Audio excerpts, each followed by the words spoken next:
Subscribe to KC Trichy YouTube channel. Like, share and comment.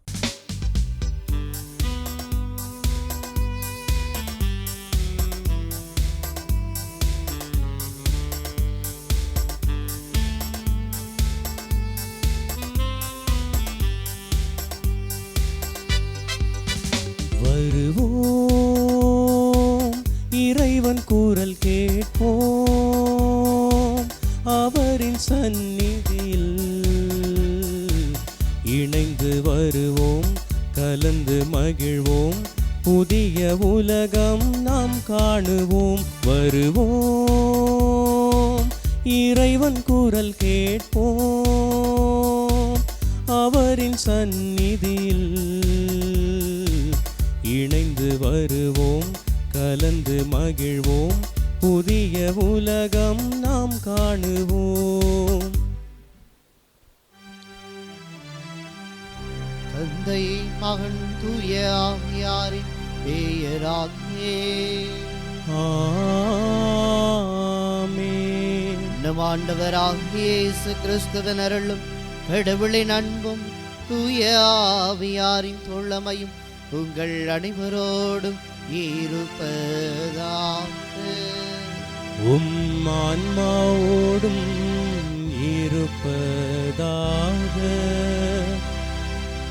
இயேசுவில் பிரியமான சகோதர சகோதரிகளே, ஆண்டின் பொது காலம் 18வது ஞாயிற்றுக்கிழமையில் இறைவனுடைய பேரருளையும் இரக்கத்தையும் இந்த திருப்பலியின் வழியாக பெற்று மகிழ வந்திருக்கின்ற நம் ஒவ்வொருவரையும் இறைவன் நிறைவாக ஆசிர்வதிக்கட்டும். இன்றைய நாளினுடைய இறை வாக்குகளின் பின்னணியில் எவ்வளவு சொத்துகள் தான் இந்த உலகில் இருந்தாலும் இயேசு மட்டுமே என் இணையற்ற சொத்து என்று நினைக்காத எந்த மகனும் மகளும் இந்த உலகில் மீட்பை பெற முடியாது என்பதை மிக தெளிவாக இன்றைய நாளினுடைய இறை வாக்குகள் சொல்லுகின்றன. இந்த உலகில் நாம் தேடுகின்ற சொத்துக்கள் எல்லாம் அல்லது இந்த உலகில் நாம் தேடுகிற செல்வங்கள் எல்லாம் ஒரு நாள் அழிந்து போகக்கூடியவை. ஆனால் நிலையான, நிரந்தரமான, அழியாத, என்றுமே உடனிருக்கின்ற உண்மையான செல்வம், உண்மையான சொத்து இயேசுதான் என்பதை உணர அழைக்கின்றது இந்த ஞாயிறு திருப்பலி. சிந்திப்போம், நாம் இந்த உலகின் செல்வங்களை முதன்மைப்படுத்துகிறோமா அல்லது இயேசுதான் என் முதன்மையான செல்வம் என்று வாழ நினைக்கிறோமா? இத்திருப்பலியில் இணைந்து இறைவனுடைய ஆசீரை பெறுவோம். சகோதர சகோதரிகளை, தூய மறை நிகழ்வுகளை கொண்டாட நாம் தகுதி பெறும் பொருட்டு நம் குற்றங்களை ஏற்றுக்கொள்வோம். எல்லாம் வல்ல இறைவனிடமும் சகோதர சகோதரிகளே, உங்களிடமும் நான் பாவி என ஏற்றுக்கொள்கிறேன். ஏனெனில் என் சிந்தனையாலும் சொல்லாலும் செயலாலும் கடமைகளில் தவறியதாலும் பாவங்கள் பல செய்தேன். என் பாவமே, என் பாவமே, என் பெரும் பாவமே. ஆகையால் எப்பொழுதும் கன்னியான புனித மரியாவையும் வானக தூதர் புனிதர் அனைவரையும் சகோதர சகோதரிகளே உங்களையும் நம் இறைவனாகிய ஆண்டவரிடம் எனக்காக வேண்டிக் கொள்ள மன்றாடுகிறேன். எல்லாம் வல்ல இறைவன் நம்மை இது இரக்கம் வைத்து நம் பாவங்களை மன்னித்து நம்மை நிலை வாழ்வுக்கு அழைத்து செல்வாராக. ஆமென்.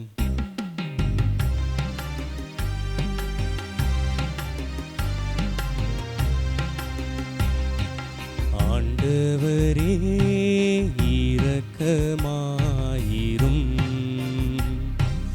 ஆண்டவரே இரக்கமாயிரும், கிறிஸ்துவே இரக்கமாயிரும், கிறிஸ்துவே இரக்கமாயிரும், ஆண்டவரே இரக்கமாயிரும், ஆண்டவரே இரக்கமாயிரும்.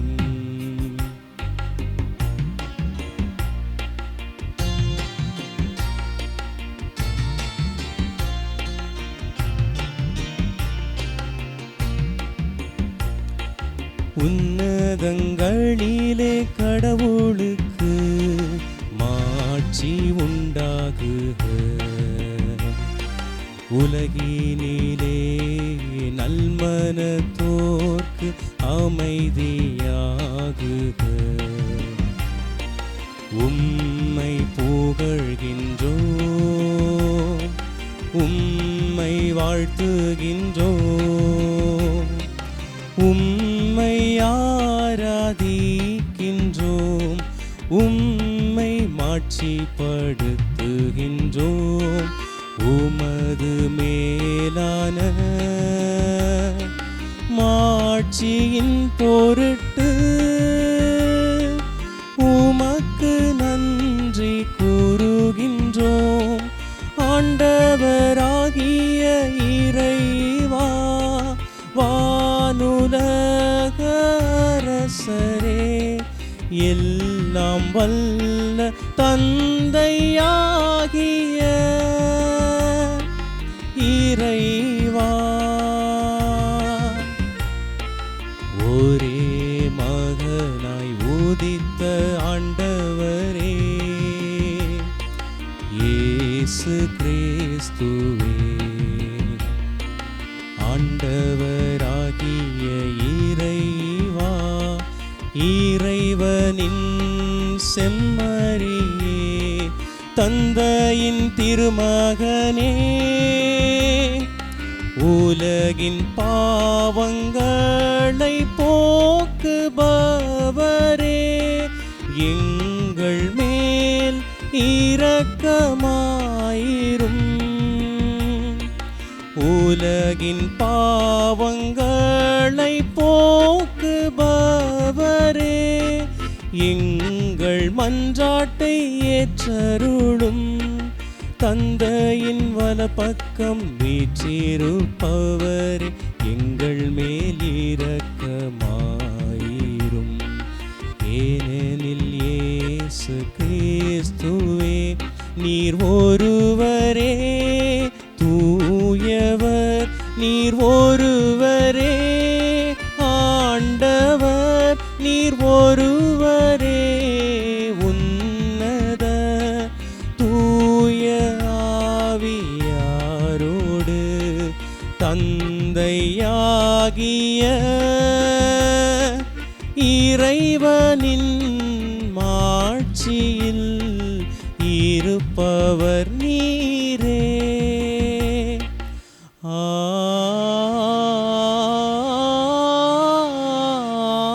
ஆமென். மன்றாடுவோமா. ஆண்டவரை உம்மை நோக்கி மன்றாடும் உமடியார்களாகிய எங்களுடனரும் உமது கனிவிரக்கத்தை என்றும் எங்கள் மீது ஒளிந்தருளும்.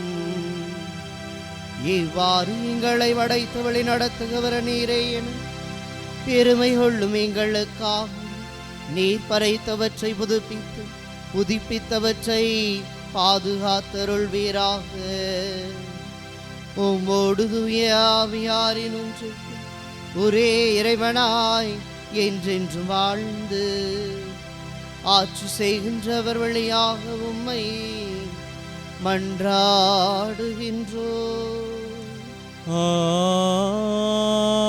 ஆமென். முதல் வாசகம். உழைத்து சேர்த்த சொத்தை அதற்காக உழைக்காதவருக்கு விட்டுச் செல்கிறார். சபை உரையாளர் நூலிலிருந்து வாசகம். அதிகாரம் 1 இறை வார்த்தை 2 மற்றும் அதிகாரம் 2 இறை வார்த்தைகள் 21 முதல் 23 வரை. வீண், முற்றிலும் வீண் என்கிறார் சபை உரையாளர். வீண், முற்றிலும் வீண், எல்லாமே வீண். ஏனெனில் ஞானத்தோடும் அறிவாற்றலோடும் திறமையோடும் ஒருவர் உழைக்கிறார். உழைத்து சேர்த்த சொத்தை அதற்காக உழைக்காதவருக்கு விட்டு செல்கிறார். அவரது உழைப்பும் வீணே. இது பெரிய அநீதி. உலகில் அவர் செய்த எல்லா முயற்சிக்காகவும் வகுத்த செயல் திட்டங்களுக்காகவும் அவருக்கு கிடைக்கும் பயன் என்ன? வாழ்நாளெல்லாம் அவருக்கு துன்பம், வேளையில் தொந்தரவு, இரவில் அவரது மனதிற்கு அமைதி இல்லை. எல்லாம் வீணே. இது ஆண்டவர் வழங்கும் அருள்வாக்கு. இறைவனுக்கு நன்றி. பதிலுரை பாடல். நீங்கள் அனைவரும் பாட வேண்டிய பதிலுரை. என் தலைவரே, தலைமுறை தோறும் நீரே எங்கள் புகலிடம்.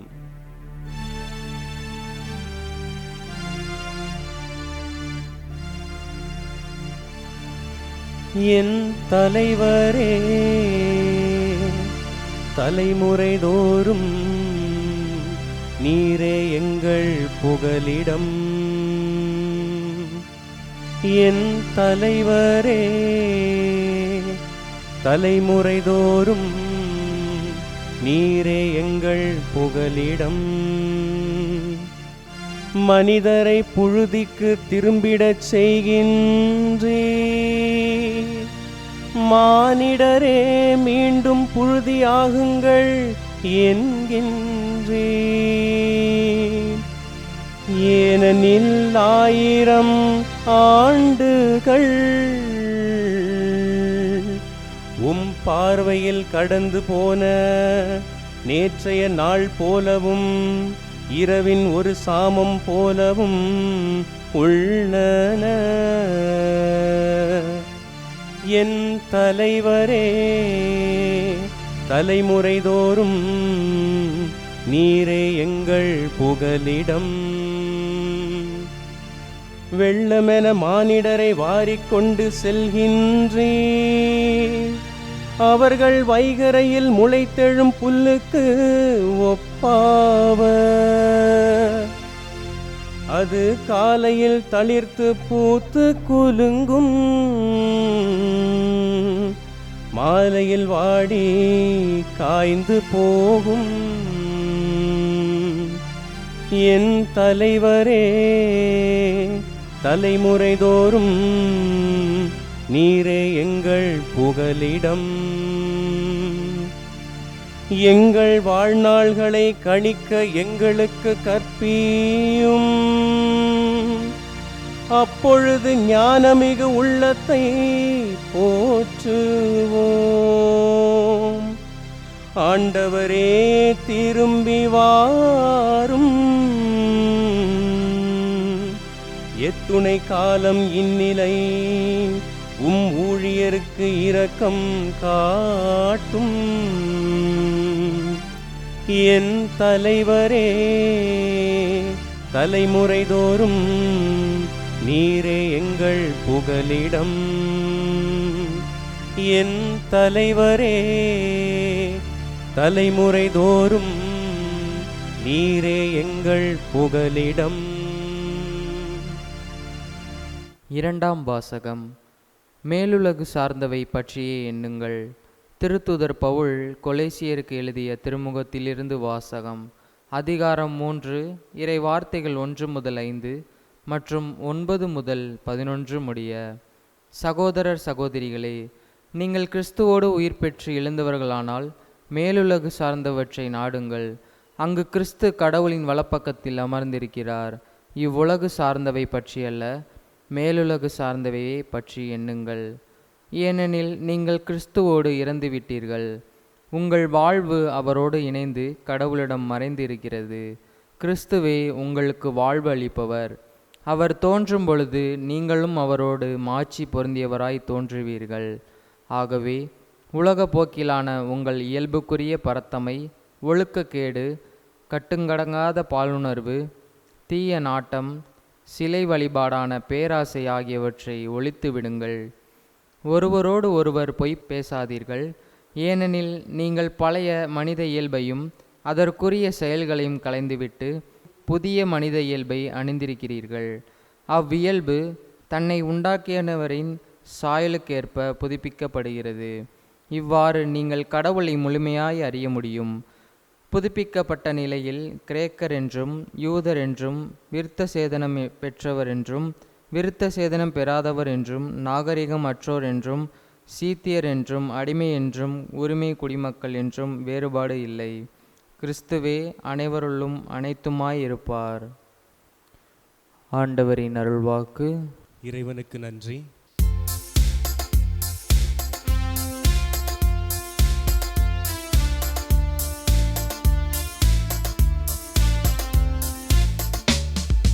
அல்லேலூயா, அல்லேலூயா, அல்லேலூயா, அல்லேலூயா, அல்லேலூயா, அல்லேலூயா, அல்லேலூயா, அல்லேலூயா.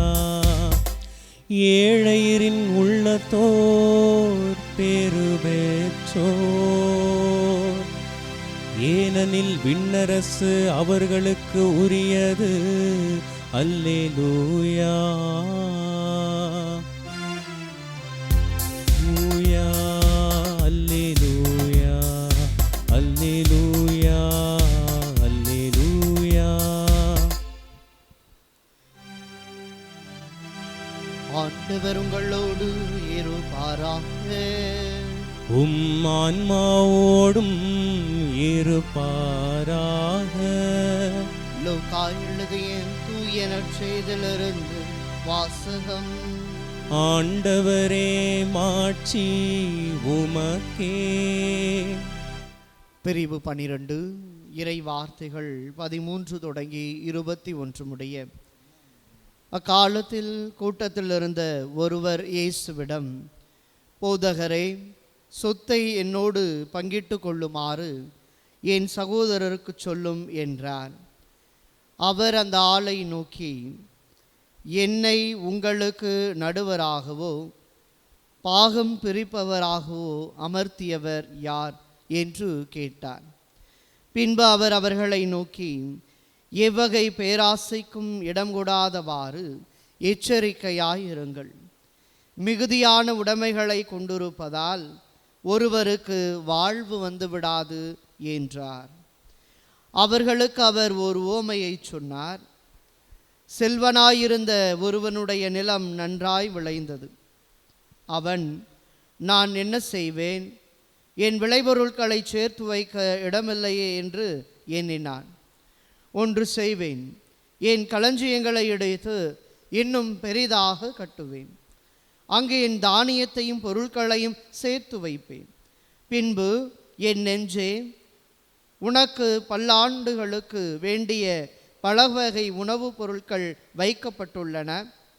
நீ ஓய்வெடு, உண்டு குடித்து மகிழ்ச்சியில் திளைத்திடு என சொல்வேன் என்று தனக்குள் கூறிக்கொண்டான். ஆனால் கடவுள் அவனிடம், அறிவிலியே, இன்றிரவே உன் உயிர் உன்னை விட்டு பிரிந்துவிடும். அப்பொழுது நீ சேர்த்து வைத்தவை யாருடையவையாகும் என்று கேட்டார். கடவுள் முன்னிலையில் செல்வம் இல்லாதவராய் தமக்காகவே செல்வம் சேர்ப்பவோர் இத்தகையோரே. ஆண்டவரின் அருள்வாக்கு. கிறிஸ்துவே உமக்கு புகழ். இவ்வுலகில் இருக்கும் சொத்தா அல்லது இயேசுவே என்னுடைய நிலையான சொத்தா?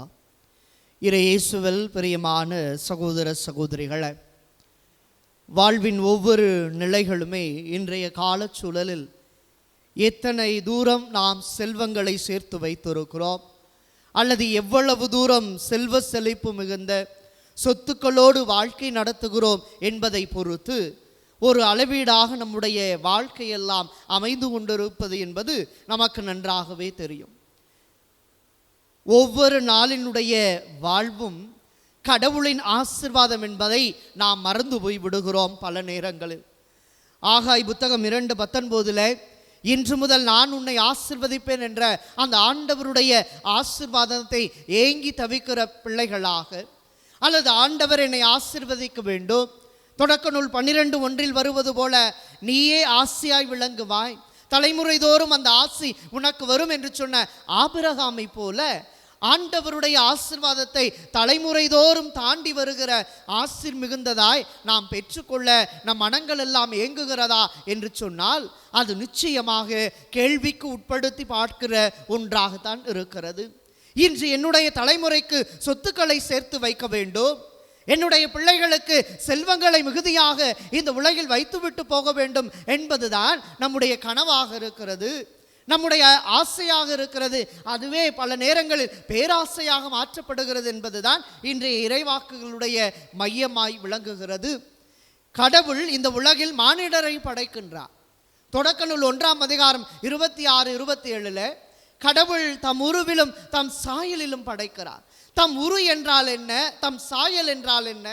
கடவுள் தன்னுடைய முழுமையான இயல்போடு இந்த மனித இனம் இருக்க வேண்டும் என்று அவர் விரும்பி படைக்கின்றார்.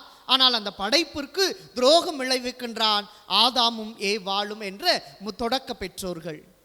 எப்படி என்றால், கடவுளே என் முதன்மையான சொத்து, கடவுள்தான் எனக்கு இந்த ஏதேன் தோட்டத்தை படைத்து முழுமையாக எங்களை அர்ப்பணித்த அந்த கடவுள்தான் எங்களின் அசையா சொத்து என்று நினைக்க வேண்டியவர்கள் அந்த பாம்பினுடைய சூழ்ச்சியினால் அவர்கள் உண்ற அந்த கனிதான் எங்களுக்கு உண்மையான சொத்து என்று சொல்லி அன்றே கடவுளை விலக்கிவிட்டு அந்த பழத்தை சொத்தாக நினைத்தவர்கள் தான் நம்முடைய தொடக்க பெற்றோர்கள்.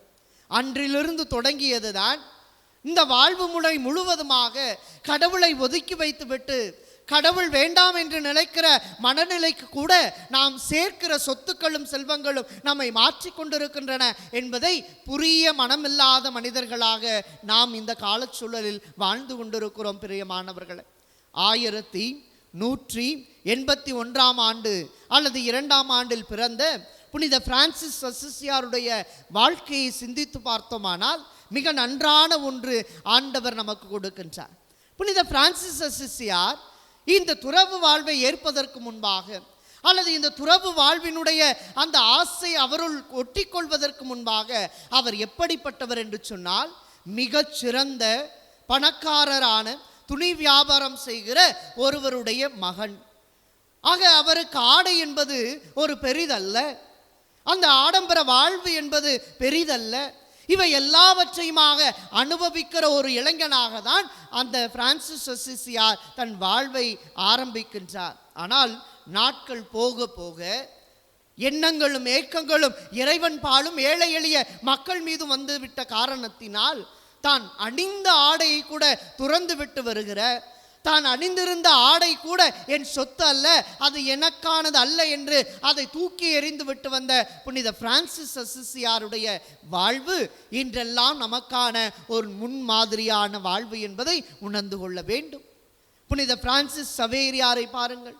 புனித லொயலா இனாசியருடைய அந்த போதனைகளை கேட்க மறுந்த ஒரு உள்ளமாக இருந்தவர். ஒரு நாளில் அவருடைய செவிக்கு என்ன எட்டுகிறது? இந்த உலகையே தமதாக்கி கொண்டாலும் தம் ஆன்மாவை இழந்தால் அதனால் வரும் பயன் என்ன? இந்த உலக செல்வங்களை எல்லாம், இந்த உலக பட்டங்களை எல்லாம் அவர் தன்னுள் வைத்து கொள்ள வேண்டும் என்று நினைத்தவர் கடைசியில் எல்லாம் கடவுள் என்று தன் வாழ்வை அர்ப்பணித்து இன்றும் அழியா உடலாய் திகழுகிறார் என்று சொன்னார். அவர் நினைத்தது ஆண்டவர் இயேசு என்ற உன்னதமான சொத்து மட்டும்தான். புனித அன்னை தெரசாவினுடைய வாழ்வுக்கு வருவோம். அவர் தன்னுடைய அந்த துறவற மடத்தில் ஒரு ஆசிரியையாக அருள் சகோதரியாக வாழ்வதுதான் என் உச்சகட்டமான செல்வம் என்று நினைத்தார்.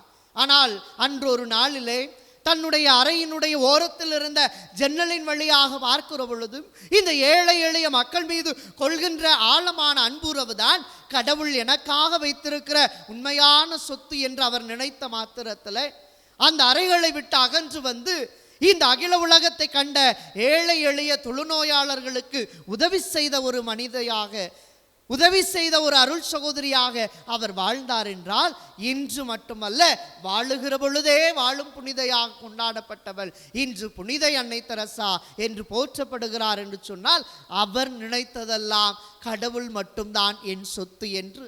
இப்படி தங்களுடைய வாழ்வு முழுவதுமாக அமைத்து கொண்ட எத்தனையோ புனிதர்களை நம்முடைய கத்தோலிக்க துறவை கொடுத்திருக்கிறது என்று சொன்னால், இந்த புனிதர்கள் எல்லாம் வானத்திலிருந்து குதித்தவர்கள் அல்ல. இந்த புனிதர்கள் எல்லாம் இதோ ஜி பூம்பாமா என்று சொல்லி ஆண்டவர் இயேசு நம் மத்தியில் கொண்டு வந்து கொடுத்தவர்கள் அல்ல. மாறாக நம்மை போன்று சாதாரண குடும்பத்தில் பிறந்து வளர்ந்து நம்மை போன்று கடவுளுடைய அனுபவத்தை பெற்றவர்கள் என்பதை உணர நாம் தவறிவிடக்கூடாது. நல்ல உதாரணம் புனித லொயலா இனாசியா. கடந்த 31ஆம் தேதி அவருடைய திருவிழாவை நாம் கொண்டாடினோம். அவருடைய வாழ்வை பாருங்கள். ஒரு போர் வீரனாக தன்னுடைய வாழ்வு அமைய வேண்டும் என்று நினைத்தவர் அந்த குண்டடிப்பட்ட பொழுது மருத்துவமனையில் அனுமதிக்கப்பட்டிருந்த வேளையில் அவர் வாசிக்க ஏதாவது கொடுங்கள் என்று சொன்ன பொழுது புனிதர்களுடைய நூலும் திரு விவிலியமும் அவரிடத்தில் கொடுக்கப்படுகிறது. ஒரு போர் வீரனாக தன்னுடைய வாழ்நாள் முழுவதும் வாழ வேண்டும் என்று நினைத்த புனித லொயலா இன்னாசியார் இயேசுவின் போர் வீரனாக தன்னை மாற்றிக்கொண்டார். காரணம், அவர் வாசித்த விவிலிய வார்த்தைகள் அவருக்குள் செல்கின்றன. இதயத்தில் தன்னை யார் என்று உணர வைக்கிறது. இயேசுவே என் எல்லாமான சொத்து செல்வம் என்பதை அவரை உணர வைக்கிறது. இது முதல் சிந்தனை.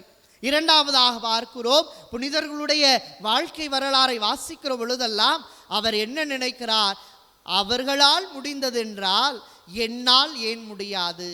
அவர்களால் மாற முடிந்தது என்றால் என்னால் ஏன் மாற முடியாது?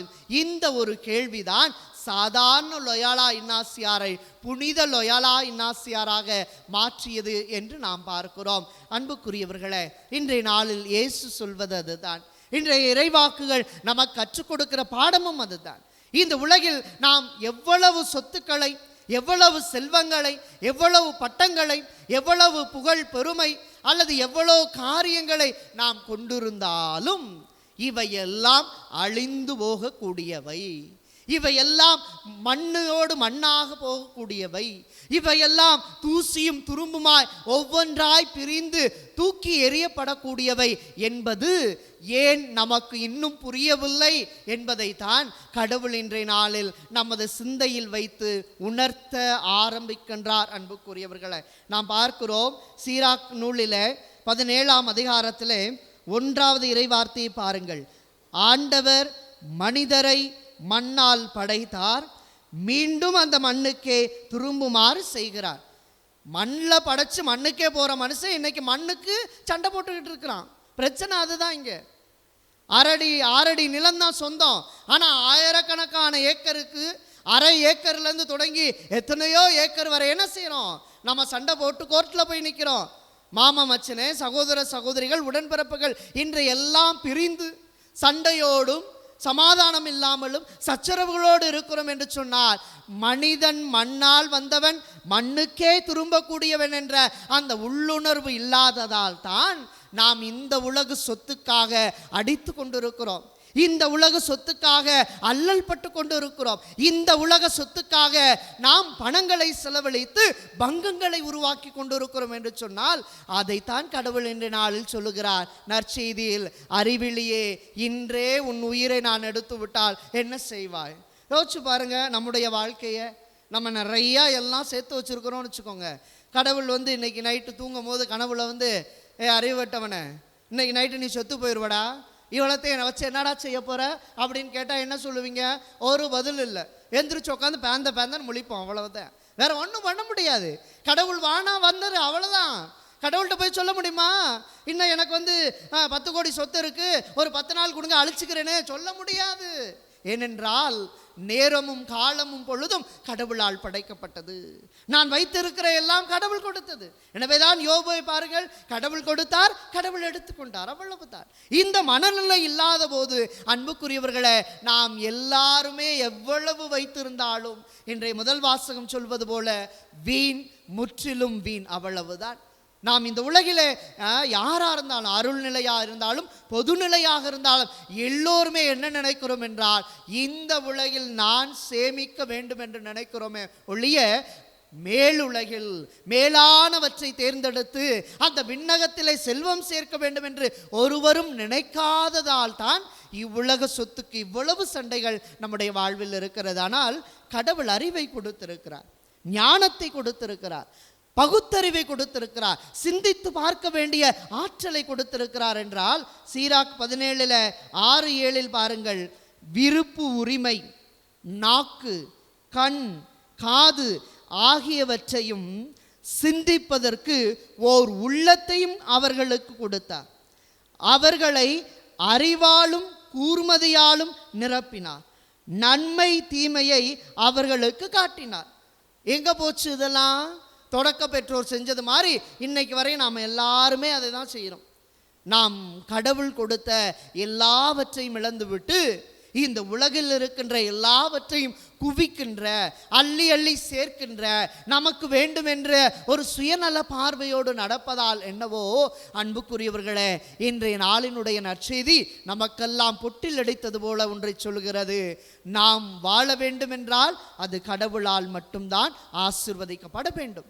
நாம் வாழ வேண்டும் என்று சொன்னால் கடவுள் என்னோடு இருக்க வேண்டும். நான் சொத்துக்களை செல்வங்களை என்னுடைய வாழ்வில் சேகரிக்கிறேன் என்று சொன்னால் கடவுள் என்னை விட்டு போகிறார் என்ற ஒரு மன நிறைவு நம்முடைய மனதில் இருக்கணும். அப்போனா பெரிய பெரிய பணக்காரவங்கள்ட்ட எல்லாம் கடவுள் இருக்க மாட்டாரா ஃபாதர்? பணக்காரவங்களா இயேசு சபிக்கிறாரா? அப்படி அல்ல. நீயும் நானும் வைத்திருக்கிற செல்வம் அந்த இயேசுவை நோக்கி செல்வதற்கு பயன்பட வேண்டும். நீயும் நானும் வைத்திருக்கிற சொத்துக்கள் எல்லாம், நீயும் நானும் வைத்திருக்கிற அறிவு, புகழ், பெருமை, பட்டம், பதவி, இவையெல்லாம் என் இயேசுவை நோக்கி அழைத்து செல்வதற்கு, என் இயேசுவை நோக்கி செல்வதற்கு தடையாயிருந்தது என்று சொன்னால் அங்குதான் பிரச்சனை ஆரம்பிக்கிறது. இந்த செல்வந்தனை பாருங்கள், அறிவிலியே இன்றே உன் உயிர் போய்விடும் என்று இயேசு சொல்லுகிறாரே, அவனிடத்தில் என்ன குறை இருக்கிறது? வேறு ஒரு குறையும் இல்லை, ஒரே ஒரு குறைதான் இருக்கிறது. எல்லாம் என்னால் வந்தது என்று நினைக்கிறான் அல்லவா, அதுதான் அவனிடத்தில் இருந்த குறை. இன்னைக்கு நம்ம அதைத்தான் நினைக்கிறோம். படித்தது யாரு? நான்.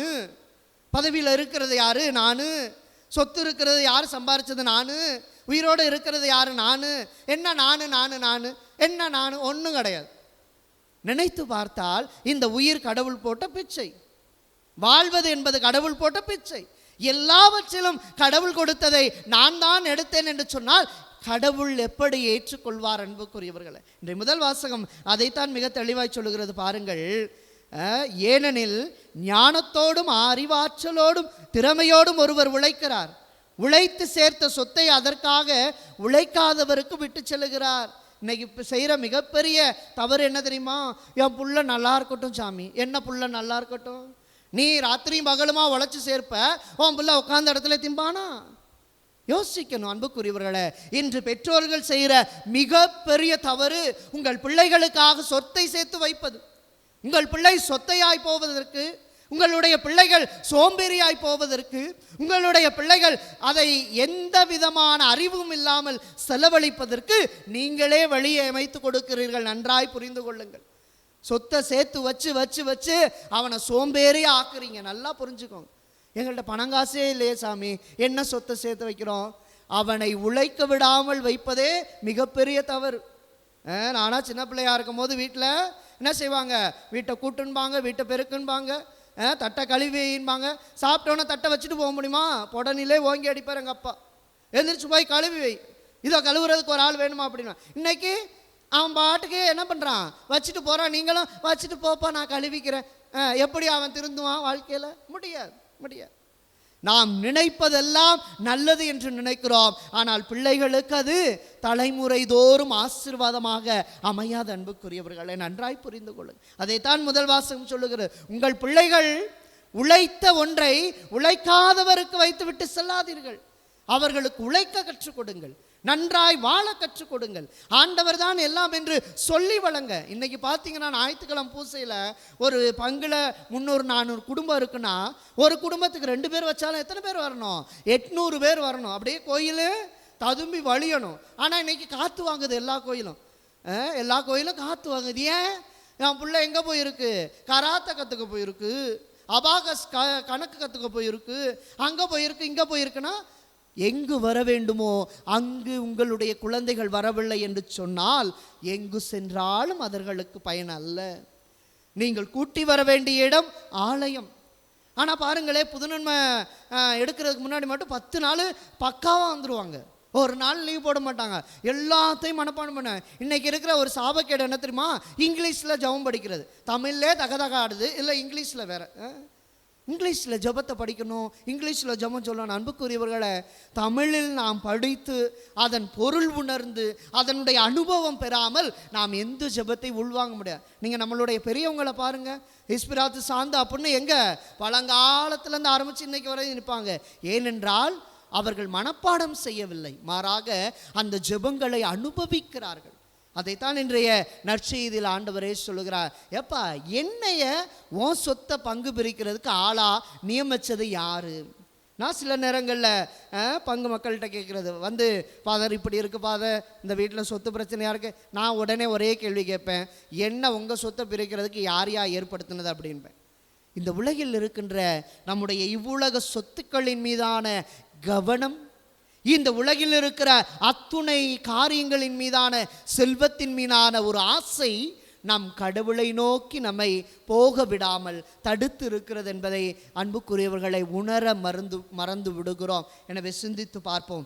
இன்றைய நாளில் பாருங்கள், ஓசையா புத்தகத்தில் 12ஆம் அதிகாரம் 4வது இறை வார்த்தையில் கண்ணீர் சிந்தி அவர் அருளை வேண்டிக் கொண்டான்.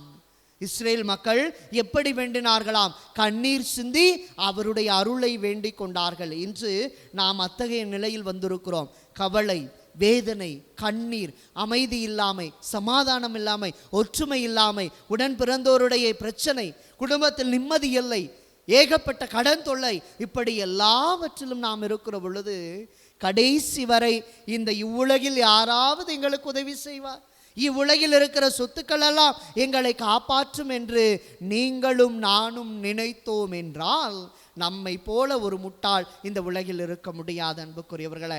எனவே சிந்தித்து பார்க்கிற வேளையில் நாம் பார்க்கிறோம், ரோமையருக்கு எழுதிய திருமுகத்தில் 10ஆம் அதிகாரத்தில் 5வது இறை வார்த்தையில் பாருங்கள், திருச்சட்டத்தின் வழியாய் கடவுளுக்கு ஏற்புடையவாவதல் பற்றி நியமங்களையும் ஆணைகளையும் கடைபிடிப்போர் அவற்றால் வாழ்வு பெறுவர். முதல் சிந்தனையே இறை வார்த்தையே என் சொத்து என்று என் இல்லத்திலும் என் இதயத்திலும் நான் பதிக்க வேண்டும்.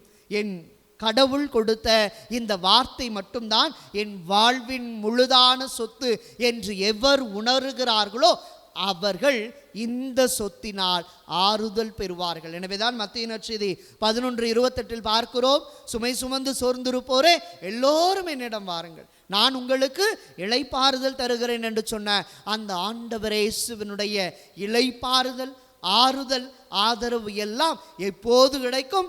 முதலாவதாக இறை வார்த்தையே என் சொத்து என்று நான் ஏற்றுக்கொள்ளுகிற பொழுது. இரண்டாவதாக அன்புக்குரியவர்களை, லூக்கா நற்செய்தி 12:24 பார்க்கிறோம், உங்கள் செல்வம் எங்குள்ளதோ அங்கே உங்கள் உள்ளமும் இருக்கும். என்னுடைய செல்வம் என்ன என்று நான் நினைத்து என்னுடைய உள்ளத்தை வைக்கிறேன் என்று சொன்னால் அங்குதான் என் உள்ளம் இருக்கும். என் செல்வம் கடவுள் என்றால் என் உள்ளம் கடவுளை நோக்கி இருக்கும்.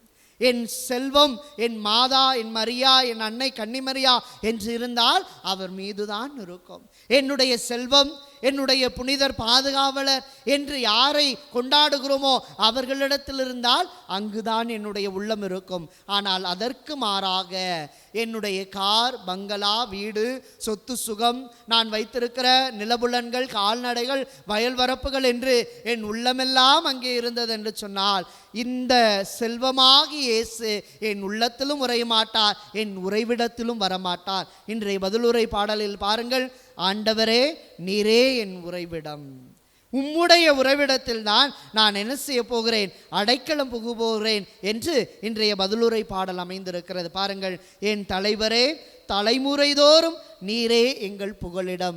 ஆக என்னுடைய உறைவிடம் என் கடவுள் வந்து தங்குகிற ஒன்றாக இருக்க வேண்டும் என்றால் இரண்டாவது இறைவனே என் சொத்து என்று நான் உணர வேண்டும். இதைத்தான் தீமோத்தேயுவுக்கு எழுதிய முதல் திருமுகத்தில் பவுலடியார் 6ஆம் அதிகாரம் 17-18 இவ்வாறு சொல்லுகிறார், இவ்வுலகில் செல்வர்களாயிருப்பவர்களுக்கு இவ்வாறு கட்டளையிடும், அவர்கள் மேட்டின்மை உணர்வு கொள்ளலாகாது, நிலையில்லா செல்வத்தில் நம்பிக்கை வைக்காமல் நம்முடைய இன்பத்திற்காகவே எல்லாவற்றையும் நிறைவாக அளிக்கும் கடவுளை மட்டுமே எதிர்நோக்கி இருக்க வேண்டும் என்று எழுதுகிறார். ஆக இரண்டாவது இறை வார்த்தை நமது சொத்தாகட்டும், 2 அந்த இறைவனே நம் சொத்தாக இருக்கிற பொழுது மட்டும்தான் அன்புக்குரியவர்களை இன்றைய 2ஆம் வாசகத்தில் நாம் பார்ப்பது போல மிக அருமையான அழகான ஆழம் நிறைந்த அனுபவம் மிக்க வார்த்தை என்ன? நீங்கள் கிறிஸ்துவோடு உயிர் பெற்று எழுந்தவர்களானால் மேலுலகு சார்ந்தவற்றை நாடுங்கள். இந்த எதிர்நோக்கி இருப்பது எப்ப நடக்கும்? நான் மேல் நோக்கி ஆண்டவரை நோக்கி என் கரங்களை உயர்த்தி ஜெபிக்கிற பொழுது, அந்த இறைவனை நோக்கி புகழுகிற பொழுது, அந்த இறைவன் தான் எனக்கு எல்லாம் என்று சொல்லி நம்பிக்கையோடு போகிற பொழுதுதான் எனக்கு எல்லாம் நடக்கும். அப்படி நடக்க வேண்டும் என்று சொன்னால் இந்த கீழுலக இன்பங்கள் பாருங்கள், பரத்தமை, ஒழுக்கக்கேடு, கட்டுக்கடங்காத பாலுணர்வு, தீய நாட்டம், சிலை வழிபாடான பேராசை. இன்னைக்கு சிலை வழிபாடுன்னு நல்லா சொல்கிறோம். அன்புக்குரியவர்களே, சிலை வழிபாடு என்பது அன்னை மரியாவையோ புனிதர்களையோ இயேசுவையோ நாம் வைத்து கொண்டாடுவது அல்ல, மாறாக பேராசைதான் உண்மையான சிலை வழிபாடு என்பதை புனித பவுலடியார் வழியாக கடவுள் நமக்கு கற்பிக்கிறார். எனவே சிந்தித்து பார்ப்போம். முதலில் இறை வார்த்தை நமது சொத்தாகவும், இரண்டாவது அந்த இறைவனே என் சொத்தாகவும் இருக்கிற பொழுது நான் நிச்சயம் என்ன செய்ய மாட்டேன், என் பாதையிலிருந்து, என் பார்வையிலிருந்து என் கடவுளை அகற்ற மாட்டேன், என் வாழ்விலிருந்து, என் வார்த்தையிலிருந்து கடவுளை விலக்கி வைக்க மாட்டேன். அப்படியாக சிந்திக்கிற பொழுதுதான் நீதிமொழிகள் புத்தகம் 7:1 சொல்லப்படுவது போல, என் வார்த்தைகளை மனதில் இருத்து என் கட்டளைகளை செல்வமென போற்று என்ற கடவுளின் வார்த்தை நம்முடைய வாழ்வை ஒவ்வொரு நாளும் அழகாக்கும். அப்படிப்பட்ட ஒரு வாழ்வு எனக்கு அமைந்தது என்று சொன்னால், நீதிமொழிகள் புத்தகத்தில் 8ஆம் அதிகாரம் 21 சொல்லப்படுவது போல, என் மீது அன்பு கூறுவோருக்கு செல்வம் வழங்குவேன், அவர்களுடைய களஞ்சியங்களை நிரப்புவேன் என்று ஆண்டவர் இயேசு நம் எல்லாருக்குமான ஆசீர்வாதத்தை நிறைவாய் வரமாய் கொடுக்கின்றார். இத்தகைய அருளுக்காக இந்த திருப்பலியிலே நாம் ஜெபிக்கிற பொழுது இந்த செல்வத்தை எப்படி பெற்றுக்கொள்ள முடியும்? நாம் வைத்திருக்கிற காசு பணத்தால் வாங்க முடியுமா? நாம் வைத்திருக்கிற பதவி பட்டங்களால் வாங்கிவிட முடியுமா? நாம் சேர்த்திருக்கிற புகழாலும் பெருமையாலும் வாங்கிவிட முடியுமா? அல்லது நாம் கொண்டிருக்கிற பகட்டான பயனில்லாத பகைமை உணர்வு பொருந்திய வாழ்க்கையினால் வாங்க முடியுமா?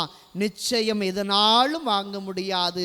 மாறாக கடவுள் மீது கொண்டிருக்கிற ஆழமான அன்பாலும் ஆழமான நம்பிக்கையினாலும் மட்டுமே வாங்க முடியும். அதை கடவுள் நமக்குள் மறைத்து வைத்திருக்கிறார். இதைத்தான் கொலோசியருக்கு எழுதிய திருமுகம் 2:3 பவுலடியார் இவ்வாறு எழுதுகிறார்: ஞானமும் அறிவும் ஆகிய செல்வங்கள் கிறிஸ்துவில் மறைந்துள்ளன.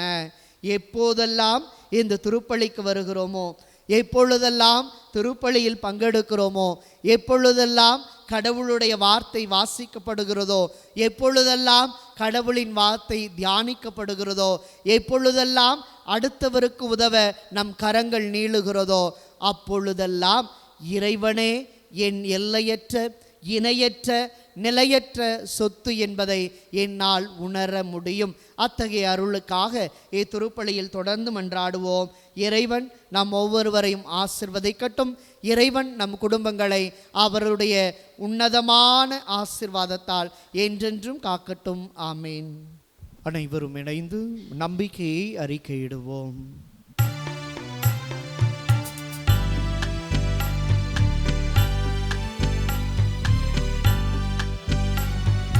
விண்ணையும் மண்ணையும் படைத்தவராம் கடவுள் ஒருவர் இருக்கின்றார்.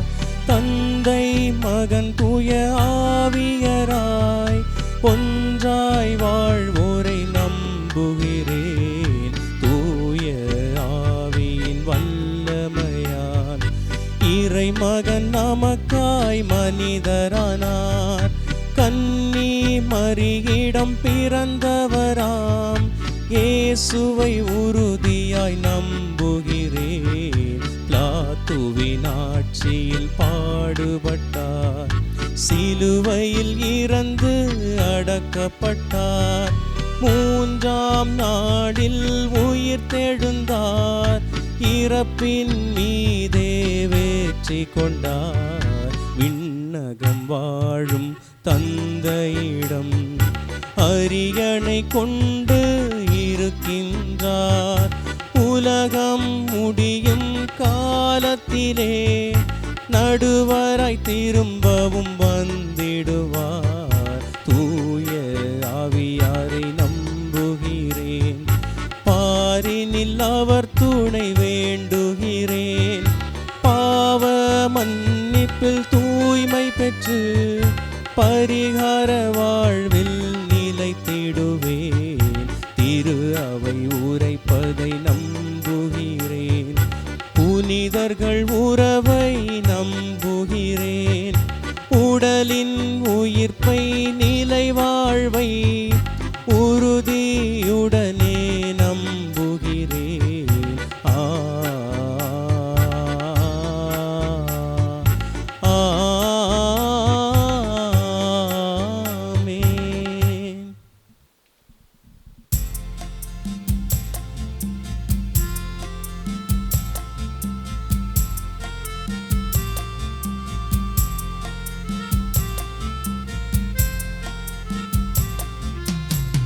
காணிக்கை தந்தோம் கர்த்தாவே, ஏற்றுக்கொள் எம்மையே இப்போதே.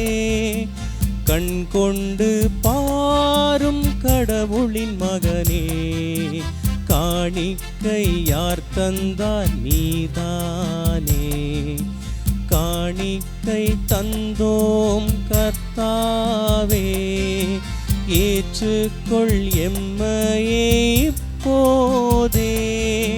கண் கொண்டு பாரும் கடவுளின் மகனே, காணிக்கை யார் தந்தார் நீர்தானே.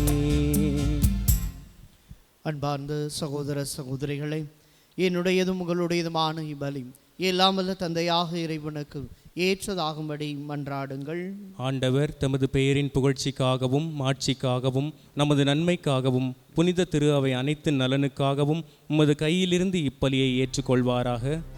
ஆண்டவரின் காணிக்கைகளை கனிவுடன் புனிதப்படுத்தியருளவும் உம்மையை வேண்டுகின்றோம். இந்த ஆன்மீக வழியின் காணிக்கை ஏற்று எங்களை உமக்கு நிலையான குடையாக மாற்றுவீராக. எங்கள் ஆண்டவராகிய கிறிஸ்து வழியாக உம்மை மன்றாடுகின்றோம். ஆமென். ஆண்டவர் உங்களோடு இருப்பாராக. உம் ஆன்மாவோடும் இருப்பாராக. இதயங்களை மேலே எழுப்புங்கள். ஆண்டவரிடம் எழுப்பியுள்ளோம். நம் இறைவனாகிய ஆண்டவருக்கு நன்றி பாடுவோம். அது தகுதியும் நீதியும் ஆனதே. ஆண்டவரே, தூய்மை நிறைந்த தந்தையே, என்றும் உள்ள எல்லாம் வல்ல இறைவா, எந்நாளும் எவ்விடத்திலும் நாங்கள் உமக்கு நன்றி செலுத்துவது மெய்யாகவே தகுதியும் நீதியும் ஆகும்.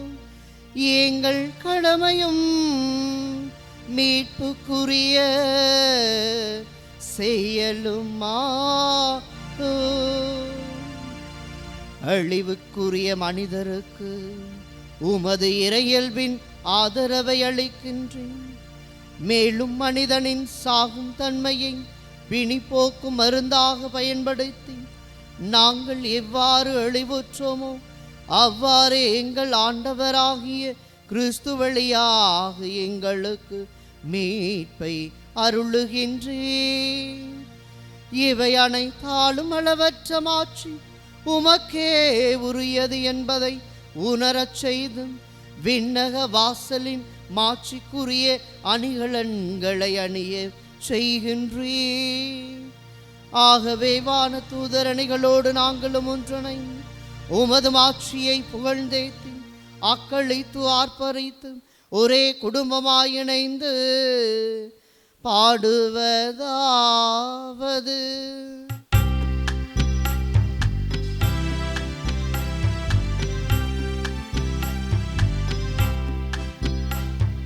தூயவர் தூயவர் தூயவர் வான்படைகளின் கடவுளாம் ஆண்டவர். விண்ணகமும் மண்ணகமும் உமது மாட்சியால் நிறைந்துள்ளன. உன்னதங்களிலே ஓசானா, உன்னதங்களிலே ஓசானா.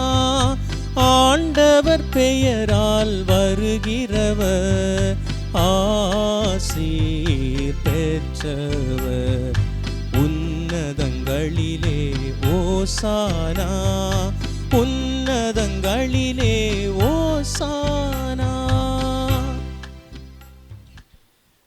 ஆண்டவரை நேர்மையாகவே தூயவர், தூய்மை அனைத்துக்கும் ஊற்று. ஆகவே உம்முடைய ஆவியை பொழிந்து இக்காணிக்கைகளை தூய்மைப்படுத்த உம்மை வேண்டுகின்றோம். இவ்வாறு எங்கள் ஆண்டவர் இயேசு கிறிஸ்துவின் உடலும் இரத்தமுமாக எங்களுக்கு இவை மாறுவனவாக. அவர் பாடுபட உளம் கணிந்து தம்மை கையளித்த போது அப்பத்தை எடுத்து நன்றி செலுத்தே தம் சீடருக்கு அளித்து கூறியதாவது,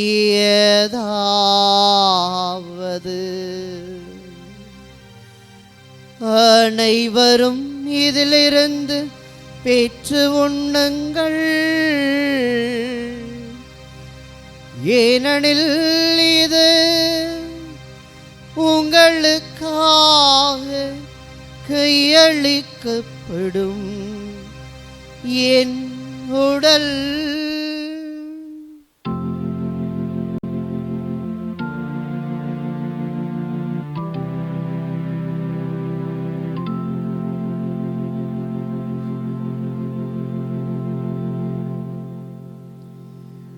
அவ்வண்ணமே இரவு விருந்தை அருந்திய பின் கிண்ணத்தை எடுத்து நன்றி செலுத்தி தம் சீடருக்கு அளித்து அவர் கூறியதாவது,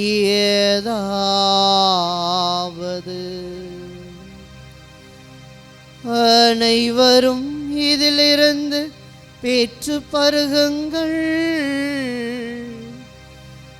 ஏனெனில் இது புதிய நிலையான உடன்படிக்கைக்குரிய என் இரத்தத்தின் கிண்ணம், இது பாவ மன்னிப்புக்கென்று உங்களுக்காகவும் பலருக்காகவும் சிந்தப்படும். இதை என் நினைவாக செய்யுங்கள், இதை என் நினைவாக செய்யுங்கள்.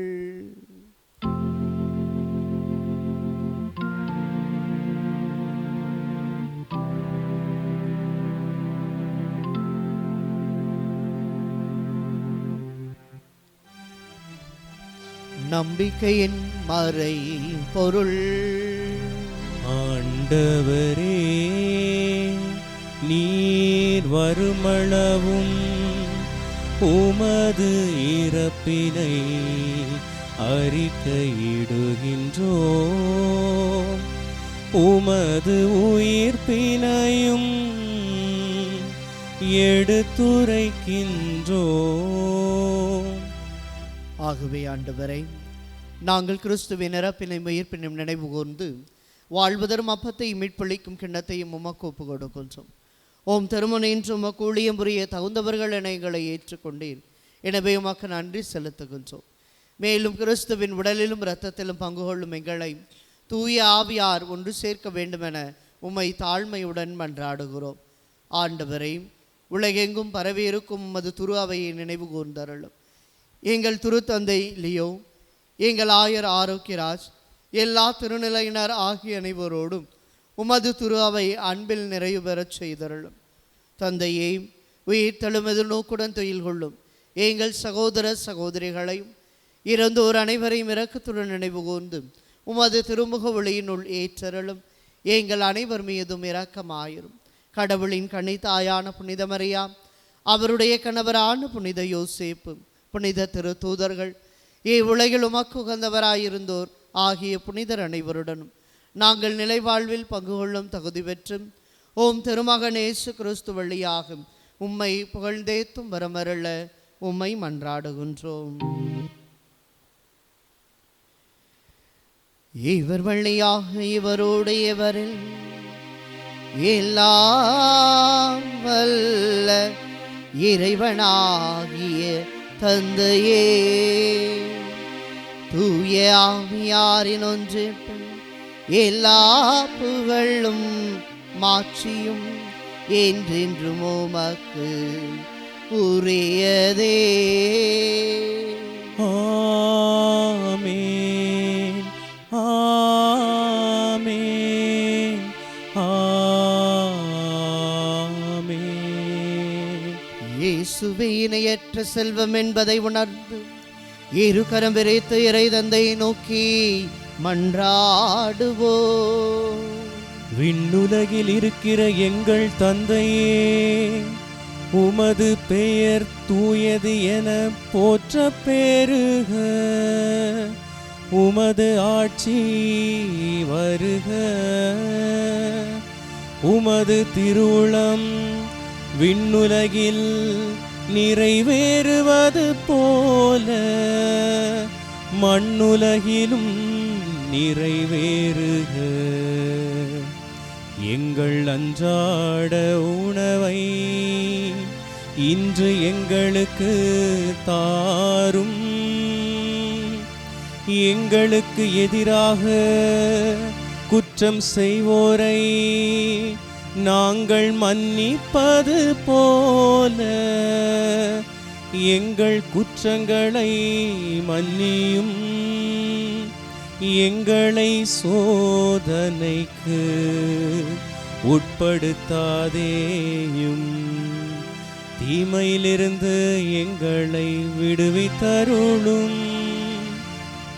ஆண்டவரே, தீமை அனைத்திலிருந்தும் எங்களை விடுவித்து எங்கள் வாழ்நாளில் அமைதியை கனிவுடன் அருள உம்மை மன்றாடுகின்றோம்.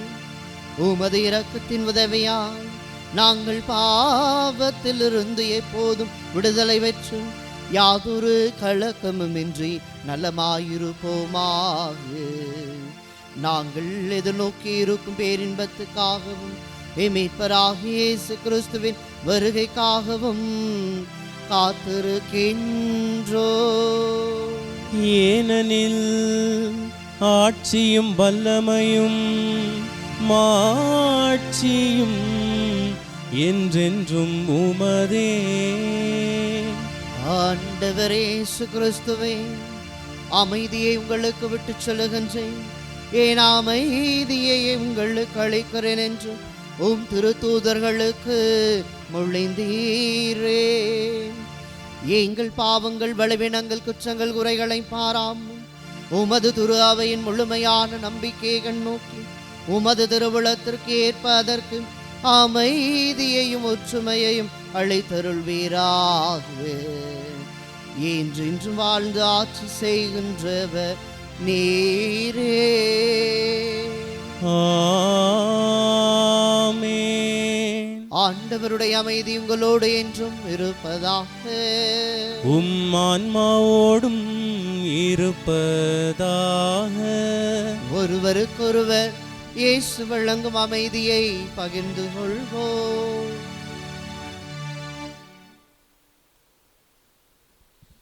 உலகின் பாவங்களை போக்கும் இறைவனின் செம்மறியே, எங்கள் மேல் இரக்கமாயிரும். உலகின் பாவங்களை போக்கும் இறைவனின் செம்மறியே, எங்கள் மேல் இரக்கமாயிரும். உலகின் பாவங்களை போக்கும் இறைவனின் செம்மறியே, எங்களுக்கு அமைதியை அளித்தருளும். இதோ இறைவனின் செம்மறி, இதோ உலகின் பாவங்களை போக்குவதற்காக வந்தவர். இவரே என் ஒப்பற்ற செல்வம் என்று யாரெல்லாம் தங்களுடைய வாழ்வில் ஏற்றுக்கொள்கிறார்களோ அவர்களை ஏற்றமிகு வாழ்வை நோக்கி அழைத்து செல்லுகின்ற இறைவன் இவர்தான். இவருடைய இந்த விருந்துக்கு அழைக்க பெற்றோர் பேரு பெற்றோர். ஆண்டவரே, நீர் என் இல்லத்தில் எழுந்தருள நான் தகுதியற்றவன். ஆனால் ஒரு வார்த்தை மட்டும் சொல்லியருளும், எனது ஆன்மா நலமடையும். ஆசை திருவிருந்துக்கான மன்றாட்டு. ஆண்டவரே, நீர் என் இல்லத்தில் எழுந்தருள நான் தகுதியற்றவன். ஆனால் ஒரு வார்த்தை மட்டும் சொல்லியருளும் என்று நூற்றுவர் தலைவன் ஜெபித்தது போல நாங்களும் இப்போது உம் திருப்பாதம் பணிந்து வேண்டுகிறோம். இனிய இயேசுவே, நாங்கள் தகுதியற்றவர்களாய் இருந்தாலும் எங்கள் தகுதியின்மையை பாராமல் நீர் எங்கள் உள்ளங்களில் எழுந்து வாரும். உம் அன்பிலும் அருளிலும் நாங்கள் நிலைத்திருக்க எம்முள் எழுந்து வாரும். உம் பிள்ளைகளாக உயிருள்ள உண்மை சாட்சிகளாக உமது நற்செய்தின்படி வாழ்பவர்களாக எங்களை உருமாற்ற வாரும். தந்தையின் திருவுளப்படி வாழ்ந்திட எங்களுக்கு துணை புரிந்திட வாரும். நன்மை செய்வதில் ஆர்வமுள்ளவர்களாய் தீமைகள் அனைத்திலிருந்தும் விடுதலை பெற்றவர்களாய் வாழவும் எங்களை வழிநடத்த வாரும். எல்லா நலன்களும் வளங்களும் எங்களை நிரப்ப வாரும். ஆமேன். நன்றி கூறி மன்றாடுவோமாக. ஆண்டவரை விண்ணக கொடையால் புதுப்பிக்க பெற்ற நாங்கள் உமது முடிவில்லா உதவியையும் உடனிருப்பையும் பெற்றுக்கொள்ள செய்தருளும். எங்களை என்றும் கனிவுடன் காக்க தவறாத நீ நிலையான மீட்புக்கு எங்களை தகுதியுள்ளவர்களாக மாற்றுவீராக. எங்கள் ஆண்டவராகிய கிறிஸ்து வழியாக உம்மை மன்றாடுகின்றோம். ஆமென். ஆண்டவர் உங்களோடு இருப்பாராக. உம் ஆன்மாவோடும் இருப்பாராக. எல்லாம் வல்ல இறைவன் தந்தை மகன் தூய ஆவியார் உங்களுக்கு ஆசி வழங்குவாராக. ஆமென். இயேசுவே நோட்பற்ற செல்வம் என்று வாழ சென்று வாருங்கள். திருப்பலி நிறைவேறிற்று. இறைவனுக்கு நன்றி.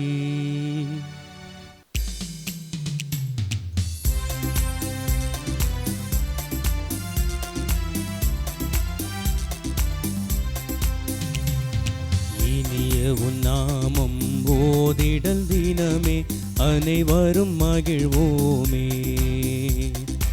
இனிய உன் நாமம் ஓதிடல் தினமே அனைவரும் மகிழ்வோமே. தாயினும் மேலாம் தாயுமே நீயே தமியோர் திரவியமே. தாயினும் மேலாம் தாயுமே நீயே தமியோர் திரவியமே. அன்பிதே அன்பிதே மாதா தன்னலமே அற்ற மாதா. அன்பிதே அன்பிதே மாதா தன்னலமே அற்ற மாதா. தாயினும் மேலாம் தாயுமே நீயே தமியோர் திரவியமே. தாயினும் மேலாம் தாயுமே நீயே தமியோர் திரவியமே.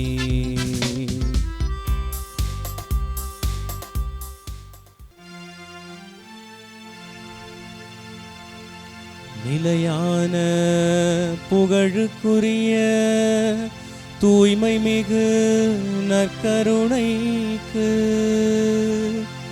எல்லா காலமும்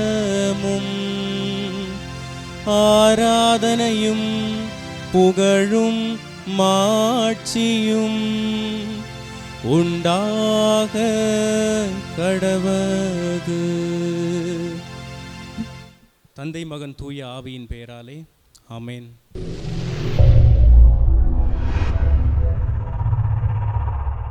Subscribe to KC Trichy YouTube channel. Like, share and comment.